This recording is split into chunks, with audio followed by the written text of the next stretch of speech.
Hi అండి, నేను మీ Shravani. Welcome to Shravani Telugu వంటలు. మరి ఈ రోజు నేను చూపించబోయే రెసిపీ వెల్లుల్లి కారం ఫిష్ ఫ్రై. చాలా అంటే చాలా టేస్టీగా ఉంటుందండి. ఎక్కువగా వెల్లుల్లి కారం అనేది ఎగ్లోకి కానీ చికెన్లోకి కానీ అన్ని కర్రీస్లోని ఈ వెల్లుల్లి కారం అనేది ట్రై చేయొచ్చు. కానీ ఫిష్లో ఇంతవరకు ఎవరు ట్రై చేయలేదు. కానీ చాలా అంటే చాలా టేస్టీగా ఉంటుంది. ఒక్కసారి ట్రై చేస్తే మాత్రం ఎవరితోని షేర్ చేసుకోకుండా మీరు ఒక్కరే లాగించేస్తారు మొత్తం పీసెస్ అన్ని. ఫిష్ అంటే ఇష్టపడే వాళ్ళు ఈ వీడియో అస్సలు స్కిప్ చేయొద్దు. బయట హోటల్స్లో తినే వెల్లుల్లి ఫ్లేవర్ పైగా కారం టేస్ట్ అద్భుతంగా కలిసిపోతాయి. సో అన్నంలో అయినా స్నాక్స్లో అయినా సూపర్గా ఉంటుంది.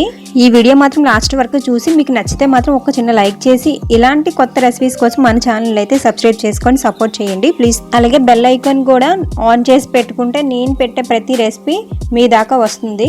బయట క్రిస్పీగా లోపల జ్యూసీగా చాలా టేస్టీగా ఉంటుంది. మరి ఇంకెందుకు ఆలస్యం వీడియోలోకి అయితే వెళ్ళిపోతారండి. ముందుగా అయితే ఫిష్ పీసెస్ని శుభ్రంగా కడిగి పెట్టుకోవాలి.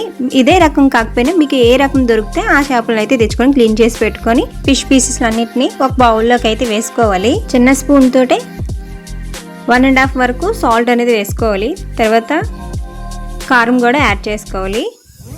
తర్వాత వేసుకుంటాం కాబట్టి కొంచెంగా వేసుకోండి. 1.5 వరకు వేసుకొని చింతపండు రసం వేసుకొని కొంచెం వాటర్ అయితే వేసుకొని కాస్త పసుపు కూడా వేసుకొని ఇప్పుడు ఈ చేప ముక్కలను అయితే స్టవ్ మీద అయితే పెట్టుకొని ఒక పొంగు వచ్చినంత వరకు ఉడికించుకోవాలన్నమాట. జస్ట్ హైలో పెట్టుకోవాలి, సిమ్లో కాదు. హైలో పెట్టుకొని వాటర్ కాస్త మరిగిన తర్వాత స్టవ్ అయితే ఆఫ్ చేసుకొని మనం జాలీతో అయితే పీసెస్ అనేది తీసేసుకోవాలన్నమాట.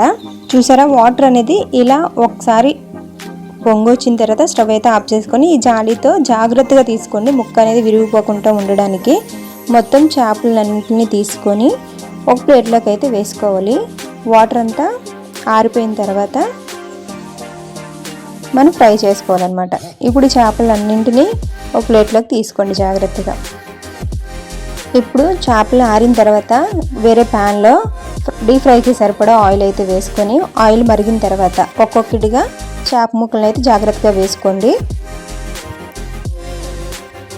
ఇలా అన్నీ వేసిన తర్వాత వెంటనే కదుపుకుంటా ఒక సైడ్ పూర్తిగా వేగిన తర్వాత మరో సైడు టర్న్ చేసుకోవాలన్నమాట. ఒక సైడ్ వేగగానే అన్ని చేపలని మరో సైడ్ టర్న్ చేసుకున్న తర్వాత రెండు వైపులా ఎర్రగా వేగిన తర్వాత అప్పుడు ప్లేట్లోకి అయితే తీసుకోవాలి. తర్వాత మిగిలిన చేప ముక్కల్ని కూడా వేసుకొని రెండు వైపులా ఎర్రగా వేగించుకొని ఇవి కూడా ప్లేట్లోకి తీసుకుంటే సరిపోతుంది అనమాట. ఇవి చల్లారేలోపు ఇప్పుడు మిక్సీ జార్ అయితే తీసుకొని ఒక 4-5 వరకు ఎండుమిర్చి, ఒక 10-15 వరకు వెల్లుల్లి, అలాగే ఇందులోకి సరిపడా సాల్ట్, అలాగే కాశ్మీర్ కారం వేసుకుంటున్నాను. మీరు నార్మల్ కారం వేసుకోవచ్చు, ఉంటే కాశ్మీర్ కారం కూడా వేసుకోవచ్చు. సో 1 స్పూన్ వరకు జీలకర్ర వేసుకొని ఇది గ్రైండ్ చేసుకోవాలన్నమాట. మెత్త పొడిగా అయితే చేసుకొని పక్కనైతే పెట్టుకోవాలి. ఇప్పుడు వేరే ప్యాన్లో మనం ఇందాకలో చేపలను ఫ్రై చేసుకున్న ఆయిల్ అయితే వేసుకొని 1 స్పూన్ వరకు వెల్లుల్లి పేస్ట్ అనేది వేసుకోవాలి. ఇది పచ్చివాసన పోయినంత వరకు బాగా ఫ్రై చేసుకోవాలి. తర్వాత మనం ముందుగానే మిక్సీ పెట్టుకున్న వెల్లుల్లి కారం అనేది వేసుకోవాలి. మొత్తం అంతా వేసిన తర్వాత ఇది కూడా కాస్త పచ్చివాసన పోయినంత వరకు ఫ్రై చేసుకోవాలన్నమాట. ఇలా ఫ్రై అయిన తర్వాత మనం ముందుగానే ఫ్రై చేసుకున్న చేప ముక్కలను వేసుకొని ఈ వెల్లుల్లి కారం అంతా ఈ చేపలకు పట్టేలాగా బాగా ఫ్రై చేసుకోవాలన్నమాట. ఒక 2-3 నిమిషాలు అలానే ఫ్రై చేసుకున్న తర్వాత ఇందులోకి 5-6 రెమ్మల వరకు కరివేపాకు అనేది వేసుకోవాలి.